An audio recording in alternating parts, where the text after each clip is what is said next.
How's it going, everybody? On the Road DFS coming at you once again, breaking down another NBA slate. We're going back to Fanduel this time. Last video was on DraftKings. This one's going to be on Fanduel. So I'm going to give you 7 value plays and then 3 stud plays for a total of 10 plays that I like on today's Friday slate. Starting off for our value plays at number 10, I have KP. It's Kristaps Porzingis, and he's priced at a pretty good salary, honestly. 6K. Can't really complain. It's kind of rare that we get him at that price. I think there's a little concern as to how many minutes he's going to get, but I like to take that chance at 6K. I expect him to score over 30.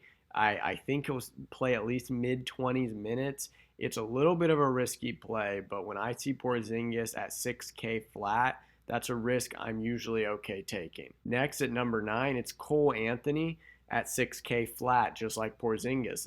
No real special circumstances here. It's just Cole Anthony, the starting point guard, for the Orlando Magic, who are actually very healthy right now. The Magic are maybe one of the healthiest teams in the NBA currently. They just got Markelle Fultz back, and their injury issues have kind of gone away, it seems, at least for this slate. They're completely healthy, which might make him a little lower owned than he normally would be. But at 6,000 even, once again, I like taking a chance on Cole Anthony here. Now, I have a spoiler alert for my 8 and 7 picks here. They're both taking advantage of the absences on the New Orleans Pelicans, namely CJ McCollum and Brandon Ingram.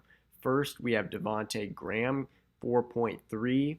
Pretty cheap price there on Devontae Graham, even without the injuries. But no Ingram, no McCollum. He usually scores in the mid-20s even with those guys playing. So I would expect 30 plus from 4.3 price tag. That's very solid. At number 7 is Herb Jones, the second of those Pelicans guys I really like, priced in the exact same area as Devontae Graham at 4.3K.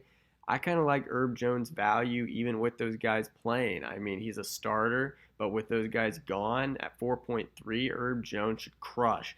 I have no issue at all stacking Herb Jones and Devontae Graham in your lineups. Next up is Nicholas Batum here from the Clippers at 4.1K.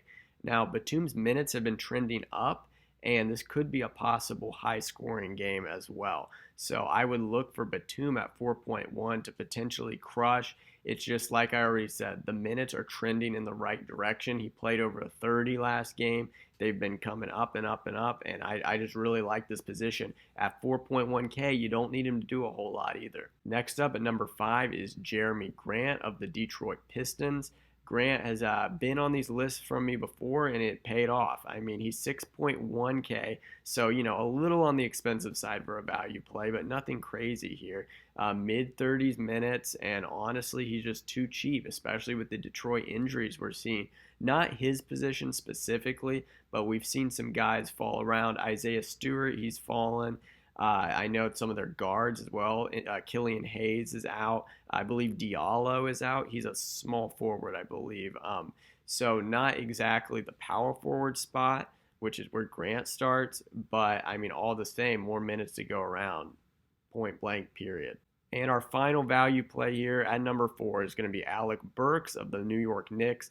5.5K. He's been on this list for me before, and it paid off. I'm going to put him on it again. Steady minutes. He's starting, and you know what? He should be needed against the Memphis Grizzlies. I would expect this to be a tough game unless the Knicks are going to start tanking. That's the only way I could see this not being a lot of minutes for Burks, and we all know Coach Thibodeau loves to play his starters into the ground.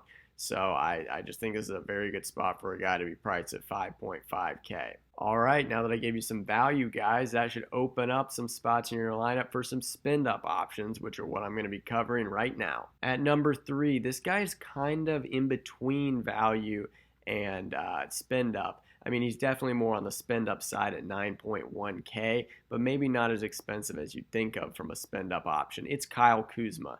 He is a bit expensive, as I said. Most people would never pay this much for him, but I like the revenge narrative against the LA Lakers tonight, and I really think with this being a late game as well, this could be one of those games where Kuzma just goes crazy. He seems to take things personally sometimes and go off. I've seen him do it against the Cavaliers multiple times, so I mean, I like the play even at 9.1K. I think the stage is set for a big Kuzma game tonight. Number 2, we have DeJounte Murray of the San Antonio Spurs coming in at 10.8K. Nothing too big to analyze here. It's just DeJounte Murray in a game against the Utah Jazz where he should play his full minutes. I certainly don't see a Spurs blowout in this. I wouldn't expect a Utah blowout either. I think this will probably be a close enough game that starters for both sides should play their full minutes. So I like DeJounte Murray here at 10.8K. Not to mention the Spurs are trying to make Coach Pop the winningest NBA head coach ever. So there's a little small narrative to add into this if you're into narratives. And my number one spend up play, if he plays, he's questionable, but he's played a lot of games that he's come into questionable, LeBron James. Against the Wizards, there's a dream matchup, late night game, as I already mentioned. They need LeBron to do all he's capable of doing. The Lakers have proven that sometimes LeBron giving it his all isn't even enough this year. So he's going to give it all he has on a night-to-night basis. If LeBron plays, this is a smash spot against the Washington Wizards. All right, that's all I have for you on today's episode of On the Road DFS. If you enjoy the content, please consider dropping a like and subscribing. If you have any comments, leave them below. I will get to those as fast as I can. And until next time, let's win some money.